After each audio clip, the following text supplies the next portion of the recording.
August 2012, Shorthand Tamil Senior Grade. Get ready for the dictation. 10 seconds. 5 seconds.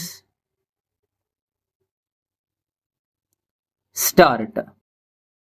துணைத் தலைவர் அவர்களே, எனக்கு முன்பு பேசிய மாண்புமிகு உறுப்பினர்கள் அனைவரும் இந்த அறிக்கை மீது தங்கள் கருத்துக்களை கூறினார்கள். இந்த அறிக்கையை படித்தவர்கள் இது தமிழ்நாட்டிலுள்ள வறட்சி நிலைமையை போதுமான அளவு குறிப்பிடுவதாக இல்லை என்பதை உணருவார்கள். இப்போது ஏற்பட்டிருக்கிற நிலைமை மனக்குறைவு என்பதால் மட்டும் ஏற்பட்டது அல்ல என்பதை குறிப்பிட விரும்புகிறேன். பல காரணங்களால் வறட்சி நிலைமை அதிகரித்திருக்கிறது. சென்ற ஆண்டு பெய்த மழை அளவை விட இந்த ஆண்டு குறைந்துவிட்டது. முன்பு ஒருமுறை இப்படி பஞ்சம் வந்தபோது மாநில கதர் வாரியத்தின் மூலம் ஏற்பாடு செய்து 2 கோடி ரூபாயை மும்பையில் உள்ள கதர் ஆணை குழுவிடமிருந்து பெற்று வந்து ஏராளமான வேலை வாய்ப்பை ஏற்படுத்தினார்கள் என்பதை நான் நினைவுபடுத்துகிறேன். ஆகவே பஞ்ச காலத்தில் உள்ளூர் ஆசாரிகள், தச்சர்கள், கொல்லர்கள் செய்யக்கூடிய கருவிகளை கொடுத்து அதன் மூலம் நூல் உற்பத்தி செய்து துணி உற்பத்தி செய்தால் பொதுமக்களுக்கும் வேலை வாய்ப்பு கிடைக்கும், பஞ்சத்தையும் சமாளிக்க முடியும். அந்த வழியிலே கதர் வாரியத்தை பயன்படுத்திக் கொள்ளலாம். கதர் ஆணை குழுவினருக்கு இந்த மாதிரியான அறிக்கையை கொடுத்தால் பயன் இருக்காது. உண்மை நிலைமை என்ன என்று எடுத்துக் காட்டி ஒரு அறிக்கையை தயாரித்து அவர்களுக்கு கொடுக்க வேண்டும். அப்போது உதவி கிடைக்கலாம். இப்போது செலவழித்திருப்பது போதாது. ஆகவே இன்னும் அதிகமான பணத்தை செலவழிக்க வேண்டும் என்று எல்லா உறுப்பினர்களும் சொன்னார்கள்.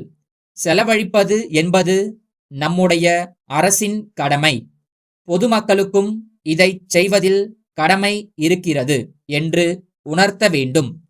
வறட்சி, பஞ்சம் போன்ற காலங்களில் குற்றங்கள் அதிகமாக வளரும். சாப்பிட ஒன்றும் வழி இல்லாவிட்டால் திருட்டு போன்ற குற்றங்கள் ஏற்படும். இவற்றைச் சமாளிக்க பொதுமக்களுடைய கடமைகளை பற்றி அவர்களுக்கு உணர்த்த வேண்டும். அரசினுடைய முக்கியமான கடமை நிதியை கொடுப்பது. ஒவ்வொரு வட்டத்திற்கும் எவ்வளவு ஒதுக்குகிறார்கள் என்ற விபரம் பொதுமக்களுக்கு தெரிந்தால் அதை சரியாக செலவழிக்கிறார்களா என்று பார்க்கும் உணர்வு அவர்களுக்கு வரும். ஆகவே பொதுமக்களுக்கு தெரிகிற மாதிரி ஒவ்வொரு வட்டாரத்திற்கும் இவ்வளவு ஒதுக்கப்பட்டிருக்கிறது என்று அறிவிக்க வேண்டும்.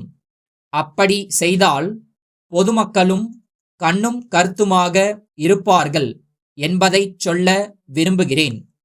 கிராமங்களில் உள்ள சில வசதி படைத்தவர்கள் அரசு அளிக்கின்ற பணத்தை ஒப்பந்தம் மூலம் எடுத்துக் கொள்கிறார்கள் என்ற குறை சொல்லப்பட்டது.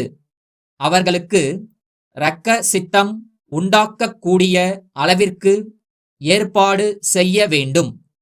வறட்சி நிலைமையை சமாளிக்க பொதுமக்களுடைய ஆதரவு வேண்டும் என்ற நிலைமையை உண்டாக்க வேண்டும். பொதுமக்களுக்கும் இந்த சமூகத்திற்கும் இதில் பொறுப்பு உண்டு. அவ்வப்போது வசதி குறைந்தவர்களுக்கு உதவ வேண்டுமென்ற உணர்ச்சியை நாம் உண்டு பண்ண வேண்டும்.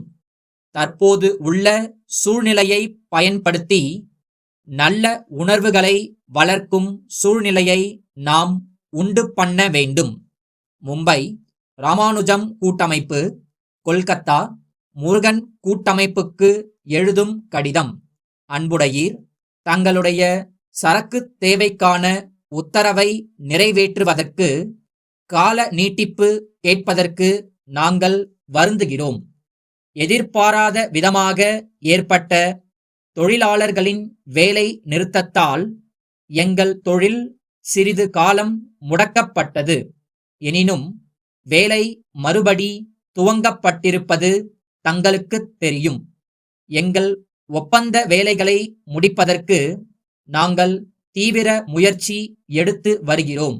இருந்தபோதிலும் ஒப்பந்தப்படி ஆகஸ்ட் 1ஆம் நாளுக்குள் தாங்கள் கோரியுள்ள சரக்குகளை அனுப்பி வைக்க இயலும் என்று தோன்றவில்லை. தற்போதுள்ள நிலைமைப்படி செப்டம்பர் 1ஆம் நாளுக்குள் நிச்சயமாக தாங்கள் கேட்டுள்ள சரக்குகளை அனுப்ப முடியும் என்று உறுதியாக நம்புகிறோம். இந்த ஏற்பாடு தங்களுடைய இசைவை பெறும் என்று நம்புகிறோம். சரக்குகளை அனுப்புவதை விரைவுபடுத்த நாங்கள் முழு முயற்சி செய்து வருகிறோம். எங்களுடைய கட்டுப்பாட்டில் இல்லாத காரணங்களால் இந்த காலதாமதம் ஏற்பட்டிருக்கிறது என்பதை உணர்ந்து நாங்கள் கோரியுள்ள கால நீட்டிப்பை தாங்கள் அன்புடன் அளிப்பீர்கள் என்று நம்புகிறோம். தங்கள் நம்பிக்கையுள்ள